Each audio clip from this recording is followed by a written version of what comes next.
So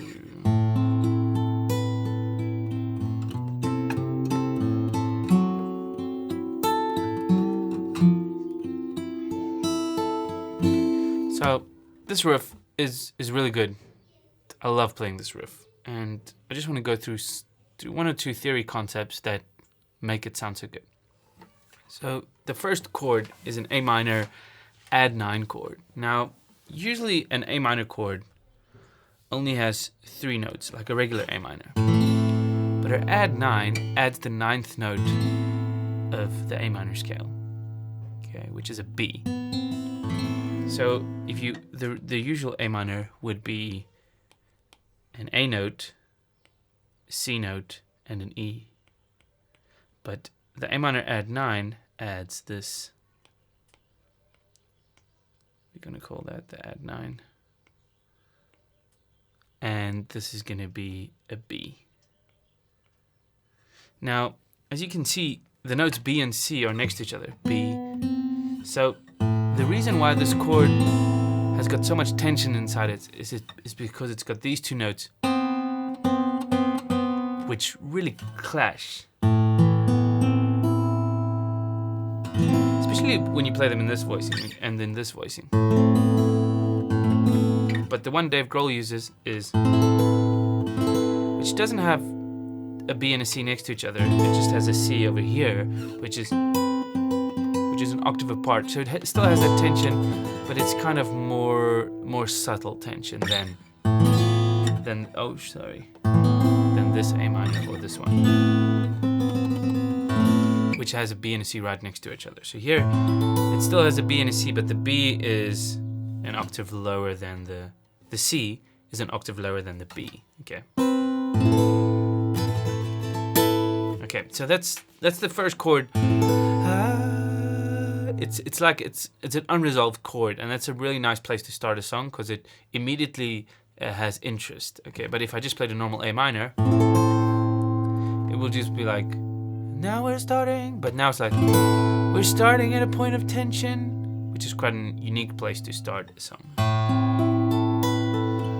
And then they have this walking up bass line, da da da da da da da da.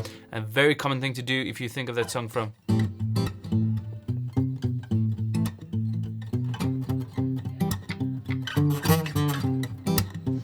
Bob Marley. It does the same thing. It's very common in a minor chord to walk up to the 3 and then back down. So if you're in E minor, it will be.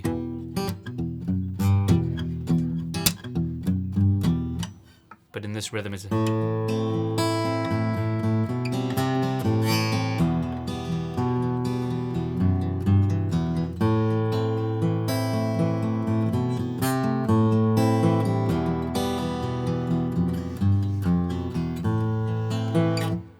there's a couple of ways you can work that into your own songs. Okay, so that's a very common thing to do, but it sounds really good because it's kind of da da da da, very syncopated. So that's also what creates some interest. And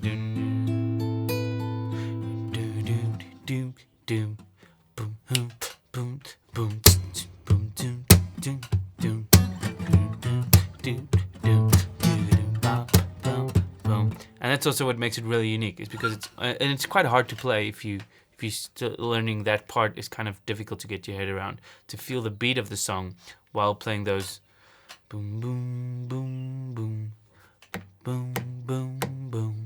It's all on the off beats, which is quite interesting.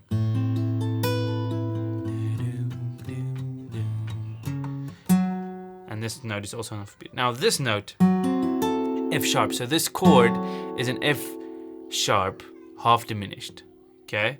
And this note, the only note that's out of the, so these 3 notes here are still from the A minor. Okay, so that's another thing that he does really well, is he keeps notes from the previous chord when he's going to the next chord, which makes the whole thing kind of glued together, the riff. It's almost like Stairway to Heaven going. They keep those, the first 3 chords, they keep those 2 notes, and that's the same thing he's doing here. It's like, so that's all A minor, and here, this is actually an A minor with just an F sharp note added, which if you combine that in theory, you get an F sharp diminished chord. So, but this F sharp note is not in the key of A minor. And that's why it's so surprising when it comes. So it's like, we got this A minor chord. Once that F sharp hits, it's like, oh, what's happening here? You know, it's like a new world. And that F sharp is actually from the key of A Dorian. So it's very common if you're playing a song in the key of A minor, like this key, to use an F sharp note to add some interest in the song. So that would mean you can play a D chord instead of the usual D minor. So you'd play in the key of A minor, you'd usually have a D minor chord. You see, it doesn't really sound surprising. It sounds like, it's what it should be. But if you play a D chord,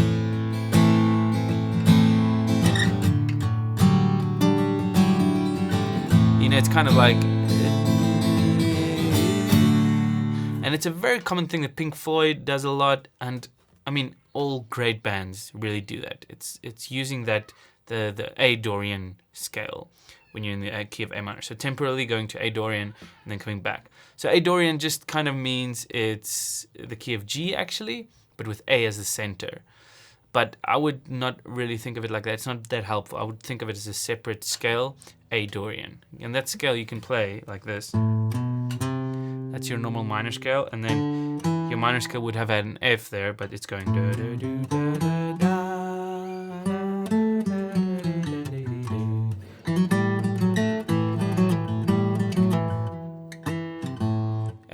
The intro for Pirates of the Caribbean was also made. It's also a Dorian melody. So there's a lot of Dorian songs. I'm not going to go through them, but you can research the Dorian mode if you want more of that type of sound.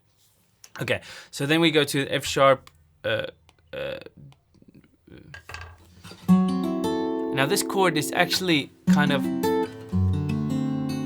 it sounds very similar to a D7 over F sharp. It's just got one extra note in the E. So technically the chord is playing, and that's what he does in the,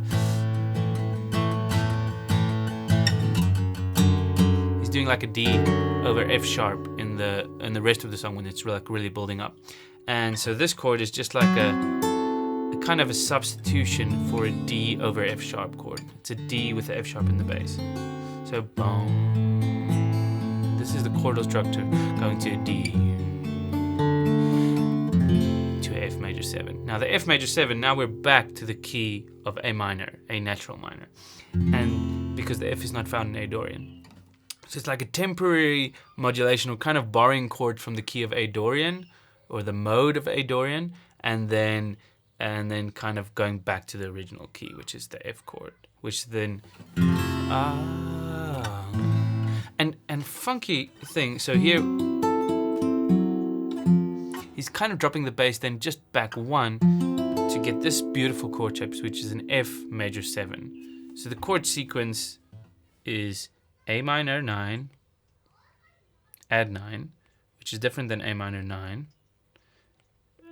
and then A minor 9 going to F sharp diminished, half diminished. Wait, let's just say minor 7 flat 5. That's the same chord. And then we go to F major 7. So or a D7 / F sharp. Actually a D9. But anyway, so that's kind of the chordal structure, how it's moving. And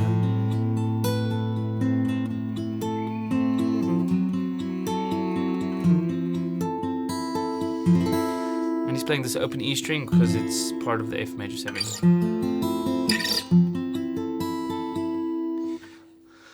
So beautiful. I mentioned earlier Stairway to Heaven uses an F sharp.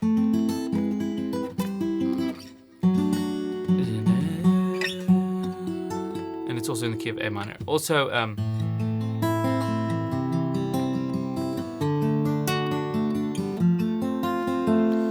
that song uses the same thing. What's it called? I'm blank now on the name. But you get that's the reason what makes this song so good for me is just the way the chords are glued together. That's the first thing. So you have this little A minor triad here, which is a C, an E, and an A, which if you recall, that's your basic A minor triad there, okay? And then they've added the B note just for some interest, and then add a syncopated walk up, and then going to this really interesting, surprising chord, and then just resolving it with the F major. And that just leads really nicely back to the A minor.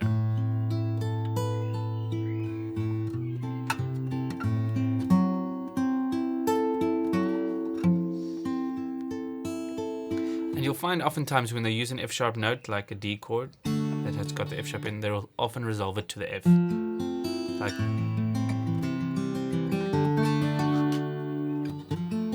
it's still okay. You know, that's kind of the emotion that I'm hearing with them doing. It's like, okay, so something's spooky, something's up. Oh, something's really up. Oh, but you know, it's gonna be fine. Let's just rock out. You know what I mean?